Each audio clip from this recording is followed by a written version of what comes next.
Greetings everyone, we are going to be in the next semifinal. We're going to be watching Everize, the Terran player on the left, going against Noctis, the Protoss on the bottom. Are you having a little deja vu? It is another PvT or TVP, depending on the race that you play in the semifinals. So this is going to be a fun match to watch. It's going to be Noctis, who is a Protoss player, and I really know nothing about him, unfortunately. Before I was familiar with vVv Gaming as well as tQWannaBe. However, Noctis is a complete unknown to me. However, on the left, Everize is someone who I do know. I am aware of him. He is a Grandmaster Terran player who is definitely strong. Was casting a few of his games during the tournament, but really, I was not able to stay for the semifinals or the finals. So this is actually new for me as well as for you guys. So I'm definitely happy to watch how these guys will go ahead and approach this game. So now, Everize is a very strong Terran player who I actually believe uses bio generally. We'll see if that is going to be the case in this upcoming game, as it is a very strong choice against Protoss. Bio against Protoss, along with Vikings in the case of Colossus, is a very, very strong style that many people do utilize. You just have to make sure to get the Vikings out in time to deal with the Colossus, and really, as long as you do that, get good arm positioning, you can have a lot of options with mobility in terms of drops, and just being able to use your medevacs to even escape from force fields, and the like, in terms of just micromanagement. So it's great to watch truly good bio players, because it also requires a lot of macro, because of the fact that the bio units can be a little squishy when compared to the damage output that really Colossi and Psystorms can really do. You really have to be able to macro up your army very, very efficiently. So it's great to see when players can do that, and it is awesome to observe. And we should be seeing exactly that happen with Everize, as he is that kind of player. Very, very strong style of play, and I'm definitely looking forward to seeing what's going to be happening on his camp, as well as Noctis. As Noctis being an unknown, it is great to watch unknown people play, because they can just surprise you in so many ways.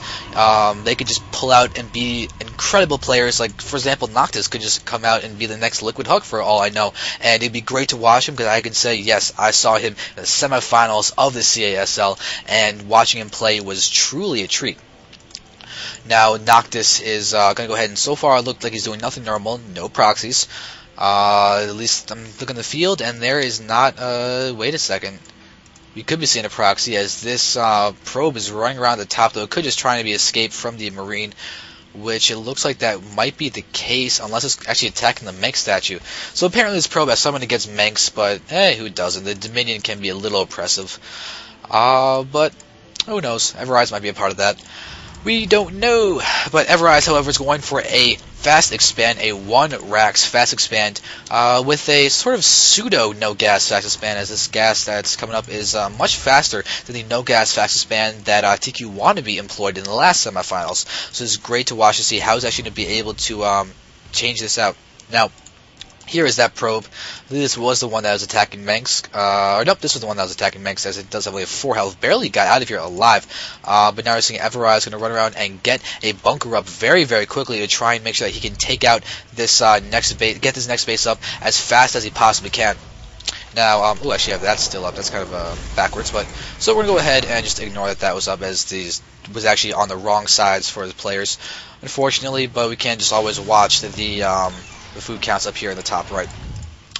So Everize Orbital Command is now going to be morphing. We do see the bunker. We'll be able to finish around the same time as this command is going to start floating over there, so it will be a very, very strong and entrenched position for Everize, and going to be hard for this proxy pylon, and warping and aggression from a 4-gating Noctis is going to have to be dealt with.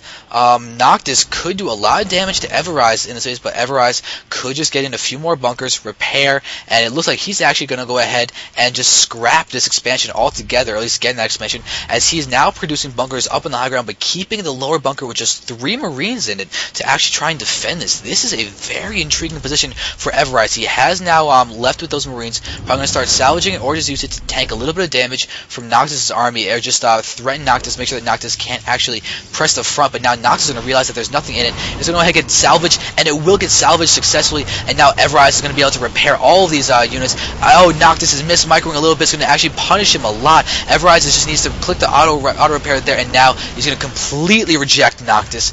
Noctis, ooh, that was bad for Noctis. Noctis did basically no damage to Everize. Now Everize has an expansion already completed, and Noctis only just now starting his in response to the fact that he wasn't able to do much. And he's actually killing off the supply depot in frustration, but unfortunately for him, it's not a supply depot of Everize. That is just a map doodad that is completely neutral. Everize can go ahead and keep a few SCVs there just in case he does need to repair, but he's looking to be pretty solid. He's actually supply blocked, interestingly enough, but that is going to go ahead and stop with this supply depot that is now being made. Looking back here, as the what's going to be the follow-up, is going to be a Robo from Noctis. After the fail of 4 gate, he will just go into a Robo with the gateways already in play. It's basically going to be an easy transition to a 4 or 5 gate Robo, which it does seem to be the case. Now Everize does again feel pretty good. He's actually going to push out, but he's actually going to lose a fair bit of units to the few of Noctis, as this Orbital Command is going to go in and actually possibly take a few it's not going to tank anything, as really Everize just lost a few units, only killing very few Noctis. It might not have been actually beneficial for him, but no more force fields means that Everize can just use this ramp to actually help him micro, but it looks like this Orbital Command is going to eat 1 hit, or 2 hits from those Stalkers. But really, Everize is definitely looking to be in a good position.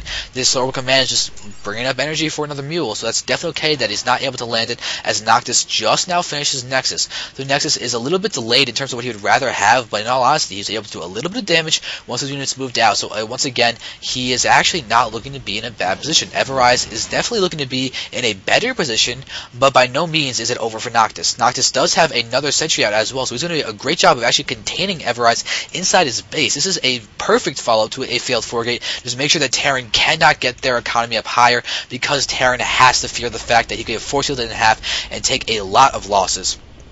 Looking here, we have Starport. We have a factory, first real tech building for Everize. It's actually going down now, which means he might not be able to push out until his medevacs to try and elevate units onto the low ground and then attack.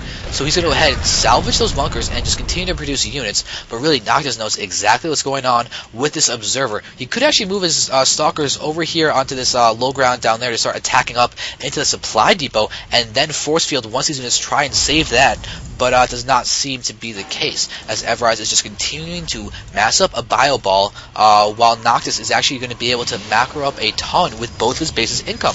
You can see his income is actually only a little farther behind. He does have 1 fewer worker than Everize, but really Everize should have had his second base up for a long time ago. Now he's just going to go ahead and start producing SCVs and actually just increase the efficiency by 1 hair onto this mineral patch that's now using this Orbital Command. Okay, so now all these units are still down here, but the force fields are doing such a good job of keeping Everize inside of his base. Everize is now getting a reactored medevac production out of his starport now, but we'll be seeing yes, we will be seeing Colossus coming out of Noctis, but is Everize actually aware of this? That is going to be the question. He is not. He's not even seen the Robo. It could be a safe thing to assume, but that is a little bit of a risky move. We do see an Immortal out, though, so really Everize is going to know exactly the fact that Robotech is out, and Colossus will be the next logical choice for Noctis. But it looks like Noctis is happy with the amount of time that he has spent on to contain, and is going to go ahead